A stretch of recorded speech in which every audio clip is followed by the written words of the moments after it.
Wali Kota Makassar Muhammad Ramdan Dhani Pomanto turun langsung melihat kondisi warganya yang terdampak banjir pada Kamis 11 Maret 2021.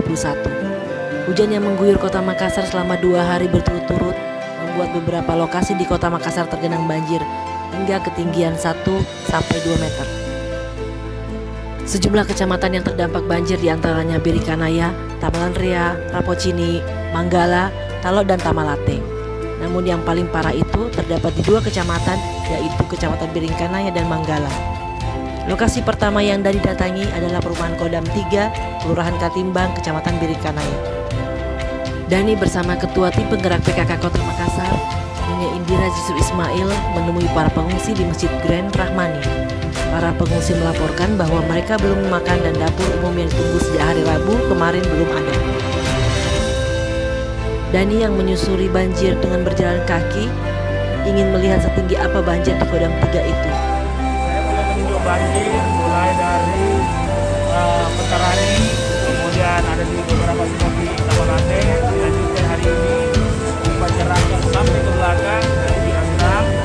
Kesimpulan pertama, biasanya waktu saya memerintah, begitu saya sudah kasih sinyal bahwa akan ada banjir, biasanya sudah siap semua. Ternyata sekarang tidak siap. Maka dengan itu saya biasanya yang memimpin langsung sendiri ini adalah BPBD dan Dinsos. Tapi saya sudah tadi buat statement bahwa saya ambil alih semua ini penanggulangan pengungsian. Ya. Karena ternyata tidak seperti biasanya. Karena saya juga baru 10 hari, saya tidak tahu kinerja pemerintah kota seperti apa.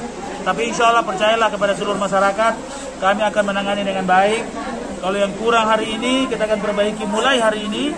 Dan insya Allah hal-hal teknis mengenai banjir, saya perlu ceritakan bahwa di Paceratan itu kontribusinya ada pada sungai namanya Jene.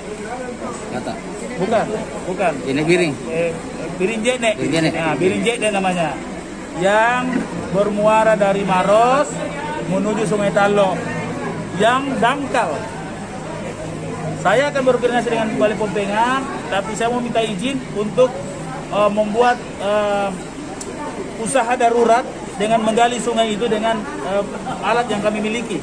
Kami miliki ada tiga alat eskavator apung, ya, 2 yang berfungsi baik. Saya sudah perintahkan tadi, begitu surut langsung ke sana.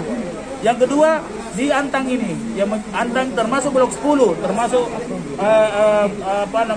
blok 5 gitu ya. Ya. Di sini adalah ada perlambatan aliran air keluar di Sungai Talok akibat beberapa perumahan yang waktu kami temukan 2019 waktu itu pada akhir masa jabatan saya. Jadi saya ingin meluruskan jalan air ini dan saya akan koordinasi dengan perumahan-perumahan tersebut yang menghalangi jalan air ke Sungai Talok. Air di sini berasal dari Sungai Jenek Berang, anak Sungai Jenek Berang yang meluap. Kalau dia meluap, dia pasti ke sini. Dan dia harusnya membuang ke Sungai Talok. Tapi aliran ke Sungai Talok terhalang oleh beberapa perumahan yang ada. Solusinya adalah saya akan menginisiasi. Kenapa kata inisiasi? Karena memang otoritas ini ada otoritas di balai, bukan pemerintah Kota Makassar. Nah, sejalan dengan itu, saya secara darurat juga akan membuat jalur air dulu dengan alat berat kita. Begitu air mulai surut. Wali, soal tanggap darurat ini kan terkesan lambat. Iya, lambat. Benar. Itu seperti apa, Wali? Jadi saya mohon maaf kepada seluruh masyarakat Makassar, khususnya para pengungsi. Saya harus akui bahwa penanganan keadaan darurat ini sangat lambat. Sangat lambat. Tidak seperti pada saat waktu saya menangani bencana lebih besar dari ini 2019. Tapi percayalah mulai hari ini, ya saya memang sengaja datang di lapangan. Saya akan segera memperbaiki dan saya akan kembalikan dengan standar-standar yang sebelumnya telah kami laksanakan. Terjadi penurunan kinerja dan saya akan mengambil tindakan-tindakan administratif yang tegas terhadap performa pemerintah kota menghadapi tanggap darurat ini. Tunggu aja 1-2 hari. Lagi Pak Wali, terkait dari banyaknya perumahan, apakah ada regulasi yang akan dibuat nanti untuk tidak terjadinya? Ya, perumahan ini memang sudah lama, tapi saya baru temukan karena saya orang teknis. Saya baru temukan tahun 2019 kemarin. Saya naik langsung perahu karet dan saya menelusuri semua aliran air itu, ternyata itulah penyebabnya. Jadi di peta juga bisa diidentifikasi. Kami akan membuat jalurnya dan kami akan konsultasikan dengan Balai Pompengan. Maksudnya apakah nanti ada aturan ketat terhadap pengembangan Izin. Mestinya. Ini kan kekacauan tata ruang sebenarnya. Ya, yang sudah cukup lama berlangsung. Saya sudah perketat di zaman saya, tidak ada lagi perumahan ya yang menutup air waktu itu. Nah, persoalannya jalur air ke sini perbatasan dengan Maros juga.